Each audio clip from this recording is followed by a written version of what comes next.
So if you like miss some parts, then you should be able to pick them up there. And I think someone will be doing a crash course on BP at the start of club night as well, just to remind you if you like forget speaking time or something.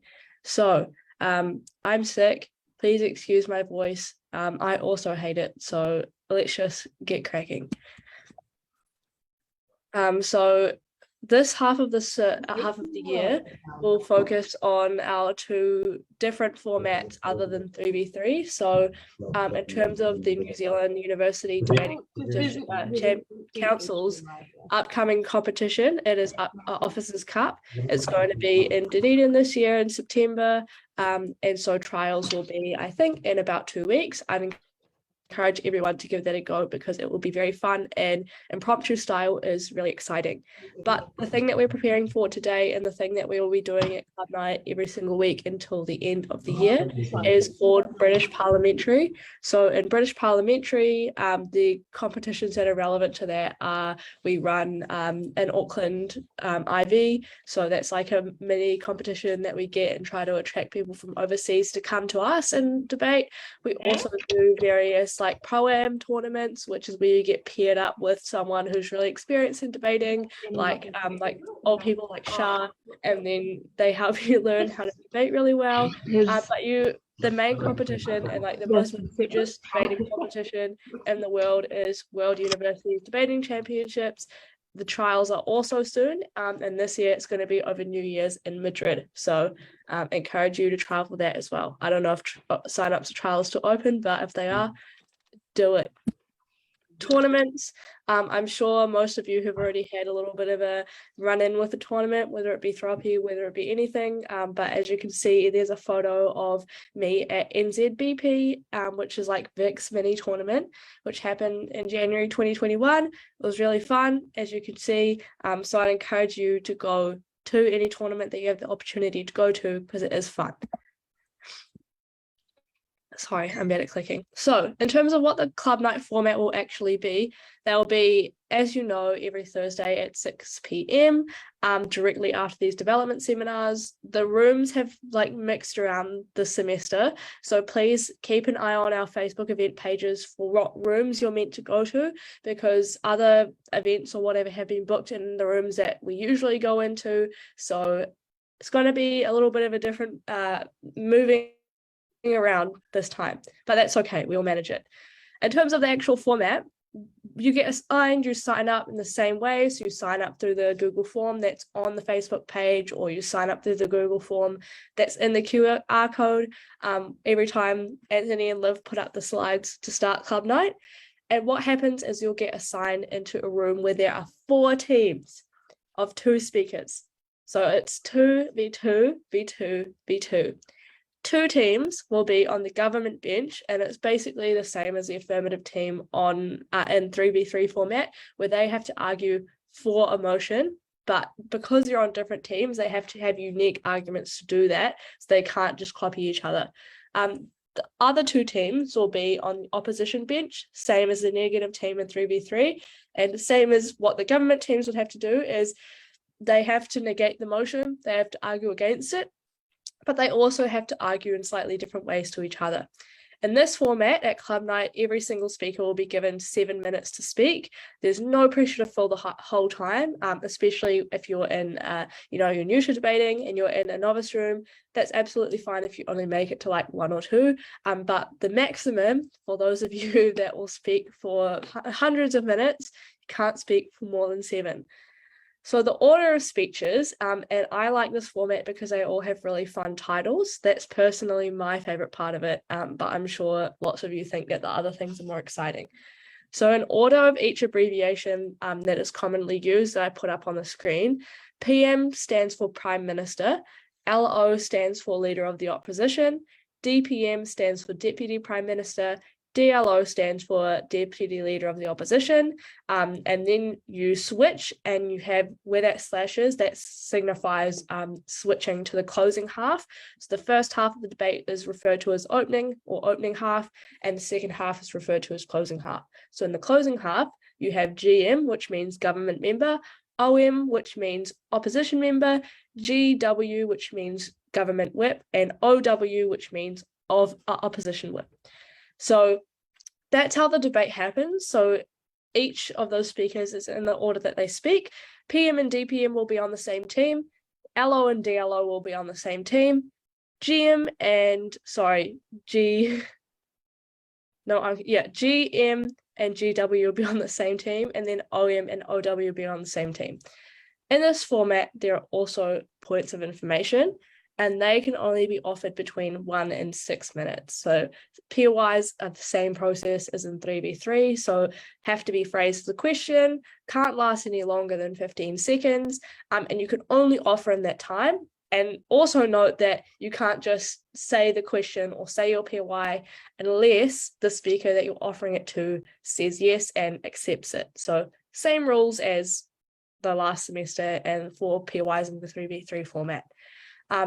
Last thing to mention is that when the judge is clapping in the round, same as last semester, it's not to give you a fright, it's just kind of signaling what time is happening. So at 1 minute they'll clap to open POIs, 6 minutes they'll clap to close them, 7 minutes they'll clap twice to tell you that your speech is over, and then if you keep talking and you go to 7:15, they'll just keep clapping. So make sure to wrap it up. I've already been over points of information, so I won't go over it much more, other than to say the way that you offer a point of information is just to, like, you stand up and you say to the speaker, so note it can be to any other, the only other thing that's unique to BP is that if I'm on the government team, I can only offer points of information to the opposition team. And if I'm the opposition team, I can only ever offer points of information to the government team. So even though there are two teams within government, say I'm the Prime Minister and I want to offer a POI to the government member, I can't do that, even though we're technically different teams and competing against each other, because if you think about it in politics, right, like you're trying to subtly knife, if you're like a rogue backbencher, you're trying to subtly knife your PM, not overtly, but you can just like attack the other side of Parliament however much you want. So that's kind of the point of BP, is it's trying to mimic that parliamentary style of debating, but it's a lot more formalized and structured. So back to what I was just mentioning then, when you are offering a POI, I'm on government and I'm offering to opposition, I can either say on that point, or I can say point of information, unless you know every other single person in the room, like very personally, maybe you're in that little Waiparudu hall gang and you all know each other personally, then you can use each other's names to offer points of information. Otherwise, I would refrain from doing so just because it can feel like a personal attack, especially if that other person hasn't done much debating before. It's very scary. So just use the classics. They work for a reason. So just a refresher of what the speaker order actually visually looks like. I'd also like visually put a line. I don't know if you guys can see my mouse in the middle, but as you can see here, this means that it's not directly the same as like the 3v3 style where there's a first speaker, a second speaker, a third speaker, because after PM, everyone has to respond to each other and everyone has different objectives in responding, whereas 3v3 is a little bit more straightforward and the objective of your responding is just to try and win the debate. The objective here in this format is like your responses are trying to make you look like the best team in the debate. So it's a little bit different to winning, because you don't win in BP. You either get ranked first or second, or you get ranked third or fourth. So it's a little bit like, we'll go over that soon. So PM or DLO, so what your role is here is probably the most similar to a 3v3 speaker, in that they may mostly have the same goal or the same structure as a first speaker. So you have to set up your argument and you have to try and make your argument seem like the most detailed, the most well thought out, so that it lasts throughout the debate and that everyone talks about it. You want to be like the most relevant team. There should be a heavy emphasis on like how detailed it is rather than like preemptively responding, especially if you're like the leader of the opposition. You don't want to spend too much time, like you wouldn't if you're the first negative speaker. You don't want to spend too much time explaining your responses to the Prime Minister. You want to, as quickly as you can, get through the detail of your arguments. So I put through like a little bit of the structure here of what I think will be helpful to move through a speech in PM or leader of opposition. Note here that there's a lot more flexibility in structure in British parliamentary, which I also enjoy about the format. So don't once you get a feel for it, don't strictly hold yourself to the structure, but this is just kind of something that makes sure that you get all of the important stuff out. You should have an introduction where you kind of give a little bit of context as to why your case is important, and it should probably set up like how you're going to win and be like, this is how we're the most relevant. Then what you should do, and this is especially important if you are PM or LO, and you crucially, you have to do this because if your second speaker is doing it, it's already too late. You only have 2 speakers on your team, is you have to give a model. You have to give parameters within which the debate exists. So it might be definitions, it might be clarification of what your team's actual policy is, or specific details. So that's a crucial part of PM and LO. The next part that you should include is a little breakdown. Probably will only be 10 seconds. It's when you be like, my first point will be X, my second point will be X. Once you've gotten that out of the way, the last part, which is I'd say equally as important, probably just as important as a model, and it will take up the massive part of your speech. This part's probably going to take up 5 to 6 minutes as your substantive material. That's when you're actually giving the arguments, and you've got to make sure that you're trying to give them as much detail as possible, as I said earlier. Now moving to DPM or DLO. So note that these are the 2 speakers in the 2 speakers from each team in the opening half of the debate. So DPM and DLO are probably the most similar to second speeches in 3v3, but note that they're quite different in terms of the objectives that they have and what the structure might look like. The structure here will probably be quite varied, whereas second speakers in 3v3 probably try and have a little bit more of a rigid structure. Here's a suggested structure of what I think will help you to make sure you got the important things in there. Firstly, you should have an introduction. Secondly, you should have a split. And then thirdly, you should have the majority of your speech, which will be kind of responses. So note that the fourth thing that I have on the slide is substantive material.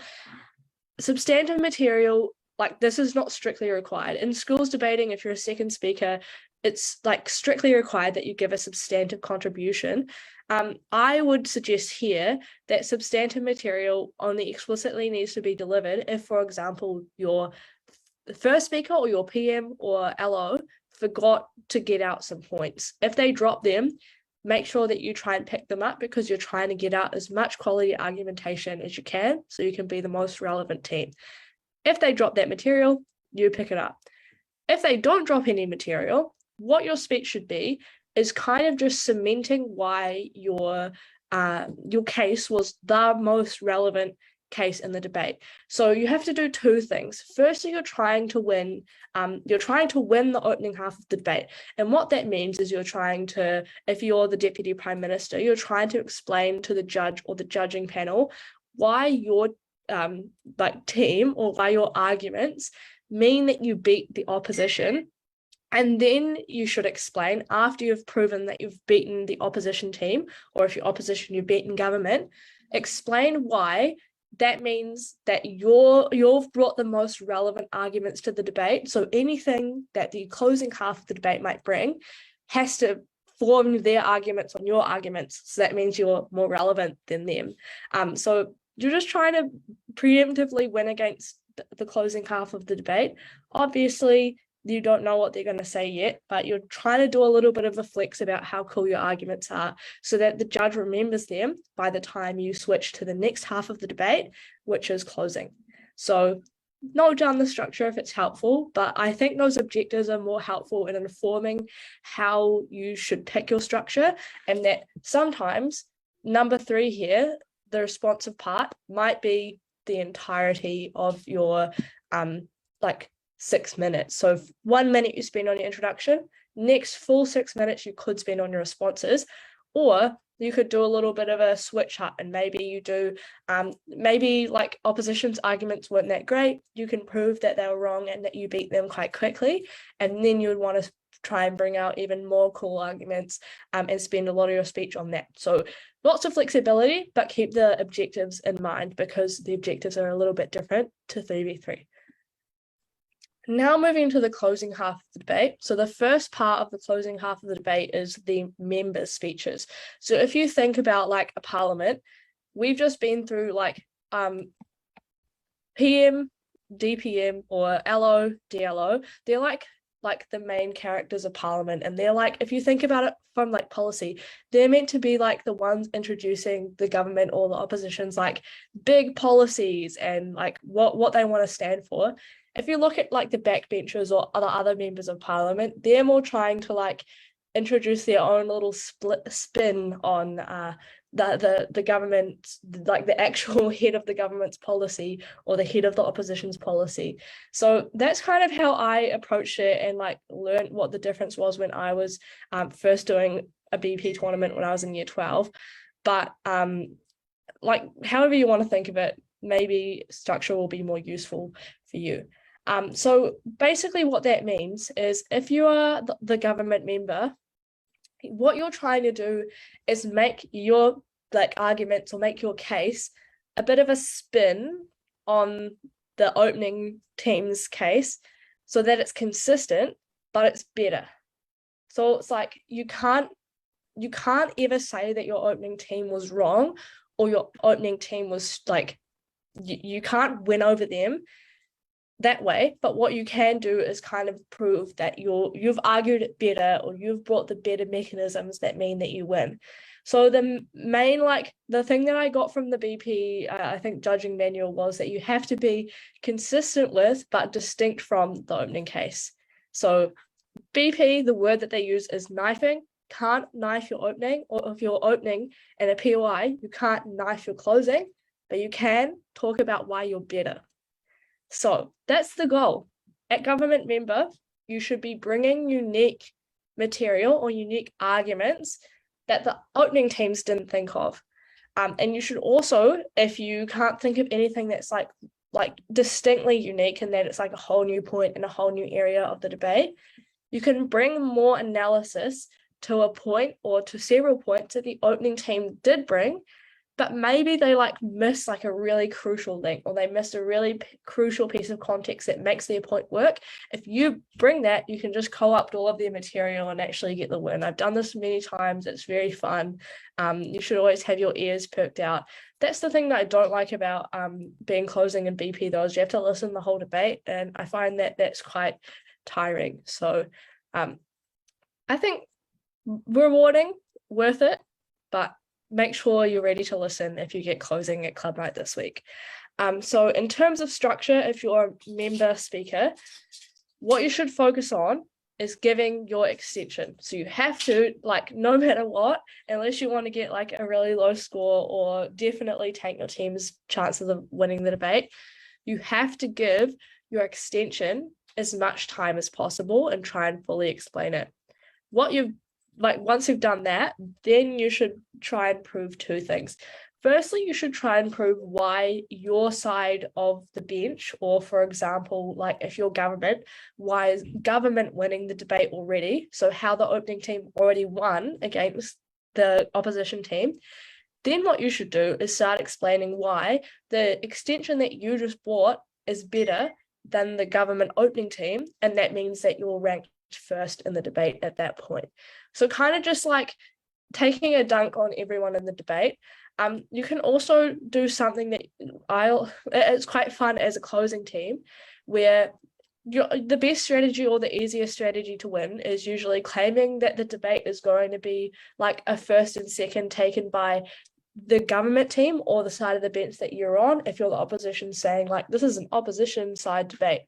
Or if you're closing, make it sound like it's a closing half debate. So the opening teams didn't actually bring like amazing arguments, but the closing teams have. So that means that they're in contention for ranking first and second, and opening's already done. They tried, but they're third and fourth. So that's a lot of explanation, but I hope it makes sense. Main objective with member though is you have to get out that extension and then try and start doing a little bit of responding, or just I would kind of refer to it as like ranking or probably weighing if you have gotten through that extension. Final speakers in the debate is government whip and opposition whip. This is my absolute favorite position in all of debating. I cannot wait for you all to enjoy this position. But the whole objective of the speech is just to say, here is why we are better than everyone else. And literally, if you're doing debating to stroke your ego, there's nothing more satisfying than when this is literally the goal of your speech. So I hope that kind of is a vibe check for how you should go into mindset wise listening to the debate, because you're trying to factor in like, what's a good argument and how can I say that my argument that my member gave is better than that. So it's a little bit like the reply speech in 3v3, but also a little bit of a hybrid with the third speech. But again, make sure that it's not like just a classic F or neg speech. It has to be different, and that you're not doing points of clash. You're ranking your team against the other 3 teams in the debate. So a really easy structure to use for whip is that you literally just classify it by team. So you go, first I'm going to explain why we beat opening, or how we beat opening government, or how we beat opening opposition, and then I'm going to explain how we beat closing opposition, or how we beat closing government.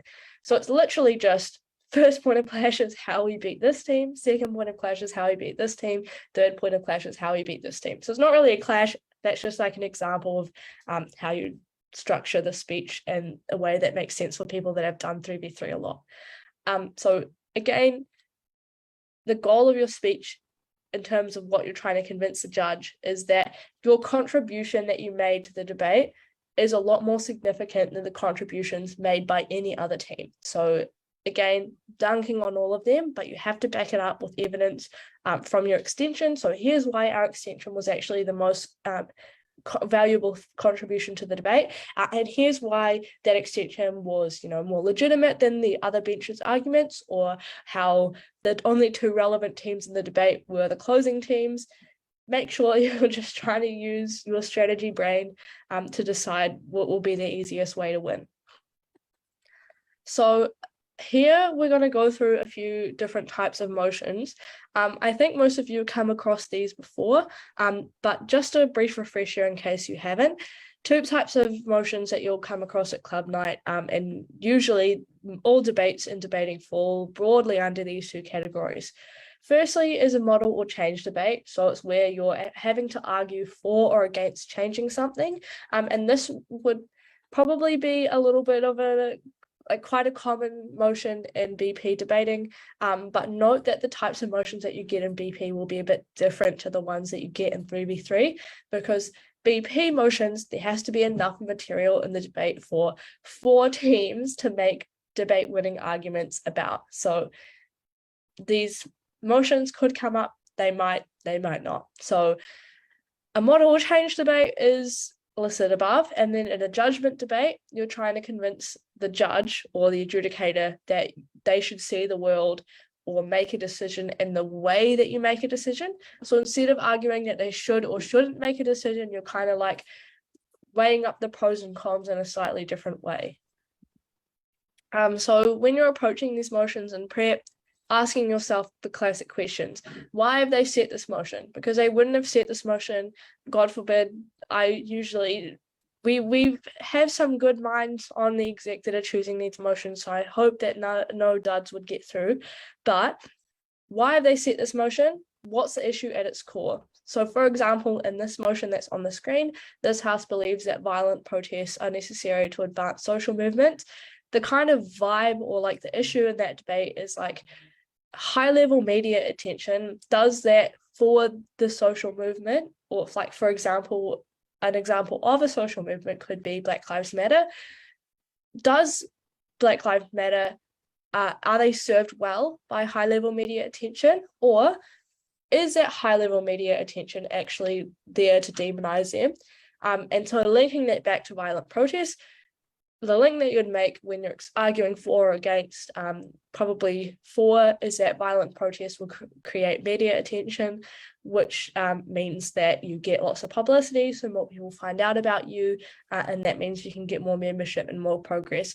Or if you're on the other side, you would argue violent protests do mean more media attention, but that media attention won't be good media attention because everyone will be like, why are they looting? Why are they shooting people? That's terrible. I don't support this like very extremist movement. Do you actually get membership then? Or is it more of a, does it turn people off? Just keep asking yourself questions, really. Debating is just a series of asking and answering questions. And that the more questions that you ask, the more questions that you answer and the higher quality your answers are, the more detail that they have, the more convincing you are, especially if you're in BP. If you can answer those key questions that a judge has, it's more likely that you're going to rank highly in the debate. I'm going to skip that, but let's go to prep time. So BP prep time is a lot different. You only have 15 minutes, and it can be especially challenging in those 15 minutes if you're like prepping with someone that you've never prepped before, because everyone preps differently. So usually BP tournaments are the most fun when you're with like your debating bestie. So I say debating bestie in that, like, I love lots of my friends are in debating, but some of them are not compatible with my prep style, but some of them are really compatible with my prep style. So it's just finding who works really well with you. But in club night, it's a really good challenge just to make yourself good at prepping, like personally, rather than relying on other people, because you get paired randomly unless you like pick your partner. But after, like, beyond that aside, here's a little bit of a guide if you've never done it before, or you're looking to just understand what you should be doing. If you're in the opening half of the debate, so if you have looked at the assignment sheet and it says that you're OG or opening government, or OO or opening opposition, first 2 minutes, it should be silent individual brainstorm. So you're not talking to your partner, you're just taking that time to individually wrap your head around the motion and just think about asking yourself those questions. What is this debate about? Why is exec set this for us? What's going on? After you've had that 2 minutes just to vibe check the debate and think about what's happening, next 30 minutes should be about sharing and mapping out a case. So this is when you should be doing the most talking to your partner back and forth about, okay, these are the main points that I thought of, or I think that this context is really important. What's the model going to be? Getting out what's happening with the case. After you've done that talking period and you've got a little bit of an idea of what the case is going to be, so don't like muck around in that 30-minute period. Don't just throw ideas out into the void. Try and be a good teammate, and this is how you grow as a debater. Try and be a good teammate, and when you're like telling your partner about ideas, try and think about not just what that idea is, but where it goes in the debate. So for example, if you're giving out examples in a debate, does that need to go in the context of the whole speech? Does that need to go in the model? Does that need to go as like evidence that backs up an argument? Think about where it goes, because otherwise it's so stressful if you're speaking PM and your DPM is just literally like saying random thoughts at you until you have enough like things that you can shift them into a structure. Try and be a good teammate there. Literally no pressure at all. I used to be a terrible teammate. Liam Silwood can attest to this. When I was at Auckland IB, when I was in year 13, me and Liam went on a team together, and I don't think that I was very helpful at all. So you definitely get better as you grow in debating. Then to the last 10 minutes, make sure that you're using those 10 minutes to like, this is when you're like, okay, what are the mechanisms? How am I going to make my arguments the most detailed as they can be? Do we have a model? That's when you're just really like actually writing the speech. So all of this is prefaced on the assumption that before you guys like even got assigned into a team, before they release the motion, but maybe after they've released the draw, so you know what team like you're going to be. You know you're going to be OG, but you don't know what the motion will be. Have a chat to each other about what position you'll speak in, because it's too much to try and decide who's going to speak where while you're doing that 15 minutes.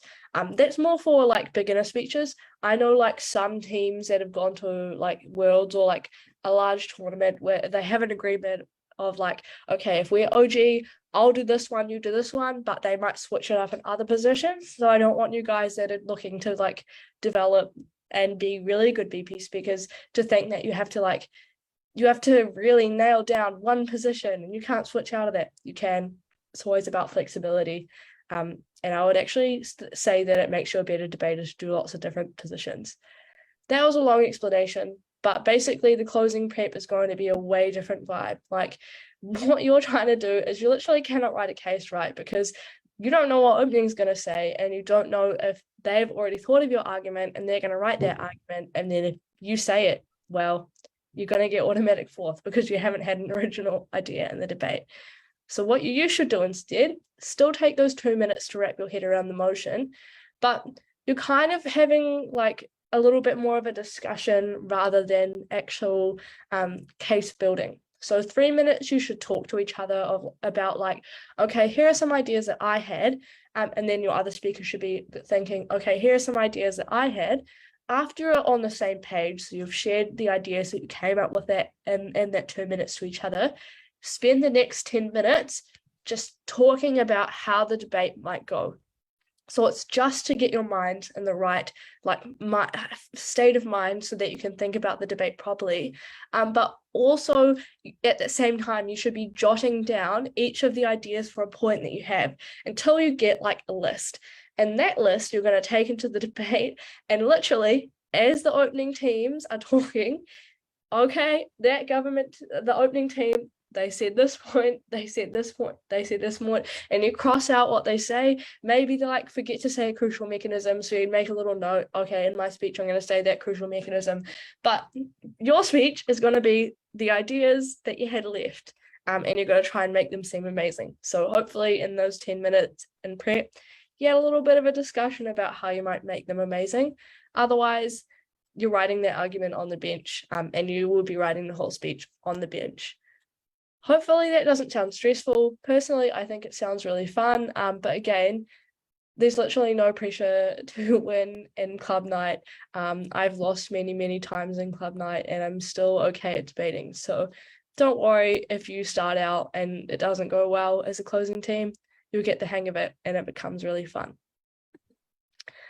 So preparation tips. These are just examples of questions that you can ask yourself to jog your thought process. So who is in the debate is a really good one because it kind of makes you think about who you need to be arguing for and how you can make your team like really win for them, you know, like you're making lives for communities better, you're making certain families' lives better. So try to think about who's in the debate and how you can argue that your reality is the best for them. Then how these groups think, like maybe the other team might claim that they get the best reality for individuals, but that doesn't actually work because individuals think differently to how the other team will say, and that means that their reality can't happen. And then short term versus long term, maybe they get better short term, but you get a better long term. Which one matters the most? And what does it signal? Maybe it's like a social messaging debate and like maybe it changes signals so that people are less sexist, or maybe there is no actual change. So a benefit that you can get is that you change people's minds rather than their actions. But usually that can be weighed away by changing what people actually do or what actually happens. So hopefully those questions jog some thoughts. That was a quick explanation, so absolutely no worries if all of that was gibberish, and I'm quite sick, so I hope that this makes sense. Making an argument, I'll just briefly go over this because, the structure isn't as rigid as it is in 3v3 and BP, but I would suggest following this like vibe because it helps when you're sitting there and it's really stressful because you have a limited time to come up with an argument. It helps to in some way coordinate your thoughts. In terms of a principled argument, firstly, you want to explain what the principle is. So maybe the principle is freedom of speech. What is freedom of speech? Like it's the idea that everyone should be able to say anything without fear of persecution, blah, blah, blah. Then what you should explain is why that principle is important. So why do we have this principle? Is there like a reason why, how does that reason apply in the circumstances that you're trying to explain it's relevant in, and then why it should be protected. And that's like a main objective of the debate that both teams need to try and work towards. Hopefully that makes sense. I still don't understand principled argument, so don't worry if you don't get it. No, neither do I. We're in the same boat. Second is practical arguments. I'd say broadly just do 4 things. Firstly, give it a title. So it's just like, I don't know, a heading in an essay where you'd be like, what is this argument? And then it has a title. I can't be more specific than that, sorry. Then context. So after that title, you've said, my first point is going to be this. Next thing you want to do is explain like what's happening in the world, why is this point relevant, and why am I making it, just so it kind of explains to the judge, like it gives that it does that pre-work that explains why your point is going to be like really important in debate winning and get you that first. Next is like the meat of the point, which is the mechanism. So mechanisms in debating, this is a debaterism, and I hate debaterisms, but unfortunately I say them all the time. Mechanism just means like a reason why. It's like ways in which your point works and explains how you're winning. So an example of a mechanism is, so there was a motion that was all the way back here. It was about this, but that's too long. I'm just going to make up a separate mechanism. In that actual like BLM media demonization case, an example of a mechanism is the like example of media demonization that I gave, explaining how the media demonizes things or why people won't join the movement because of it. The different reasons that you give for those questions. So the way that you could phrase it is, so like pretend I'm giving a speech. So why won't people join the BLM movement once the media has demonized them? Firstly, secondly, thirdly, the reasons that you give, that's a mechanism. Hopefully that is explanation enough. Finally, you have an outcome or an impact. So what you want to explain after your mechanism is like what happens if that mechanism is true, in terms of the actual debate that's happening, because it helps to clarify in the judge's minds why you're the most relevant team and why you're making the best arguments. So I'd encourage you to try and get this step out there. And it's basically just explaining things like, so what happens if people don't join the Black Lives Matter movement? What happens if they don't get continuing support, and explaining what happens. So what happens is like the movement can't make progress. That's really bad because that's the whole objective of this debate. So those kind of links are really important and really, if they're well done, can really help you to grab that first. So I think this is a really important and fun note, especially for those of you that are interested in coming to things like Auckland IB or Worlds or other various things. So as I explained a little bit before, winning or losing is a lot more complex in British parliamentary. So if you're at a tournament, this is what happens. Each team is ranked from 1st to 4th. If you're ranked 1st, then your team will get 3 points for that win.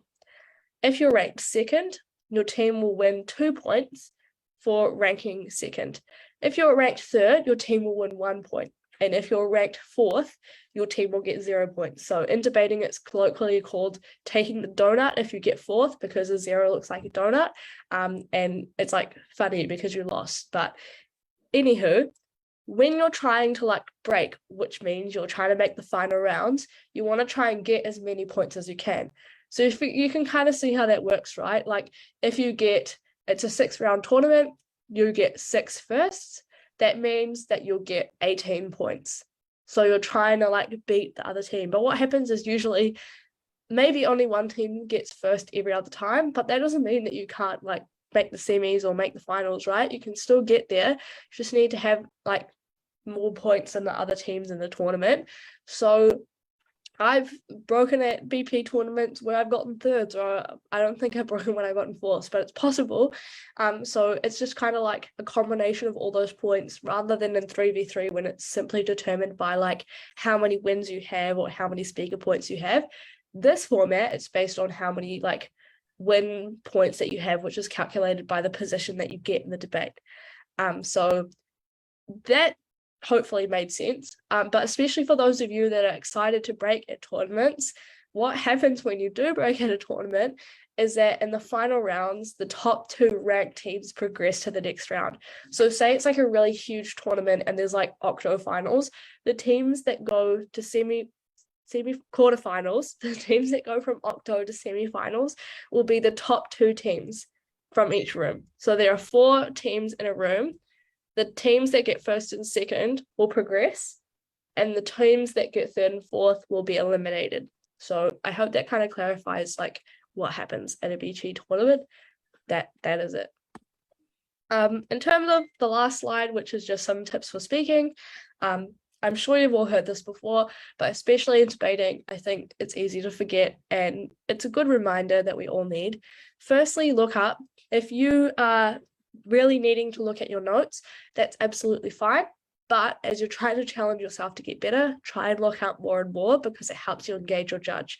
Second thing is slow down. I know that there's lots of ideas to get out in a limited amount of time, but your argument's effectiveness is limited to how much the judge can listen to and actually process. So if you're speaking really fast, a judge's brain literally just cannot process things that fast.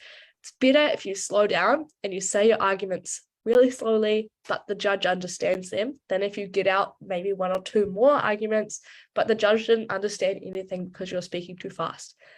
Again, that's just a challenge if you're trying to improve your speaking. In the beginning, if you speak ridiculously fast, I know I did, that is fine. You'll get there in the future. Thirdly, keep a timer. Cannot express how valuable this is for self-accountability, and just like it relaxes me a lot more when I actually know how much time I have left than just vibing it, because you don't know if your vibe is the right vibe. Take up your phone, try and make sure you change your settings so that the screen doesn't automatically turn off, and then have a little stopwatch going so you know, okay, I'm at 5 minutes, I've got 2 minutes left in my speech, I need to move on to this thing. Helps with that. And then finally, structure. It's a little bit different in BP, but I would just say in terms of structure for this format, it's things like signposting. It's things like, okay, I'm going to list my mechanisms. So I'm going to say 1, 2, 3. I'm going to give a clear introduction, and then I'm going to literally say out loud, now moving on to my model, which is this. So just kind of giving those actual explanations of where you're going in your speech will help you get through things in a way that makes sense and help the judge understand it. Now I'll open to questions. I'm aware of the time, but hopefully there are some questions. Please, people that are live in the room, if you could unmute yourselves, that will be epic. And I will check the live stream.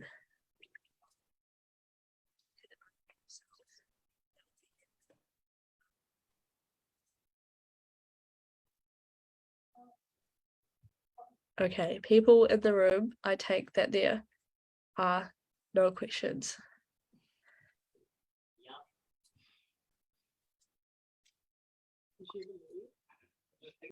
If you're too shy to say it out loud, you should message me on Messenger.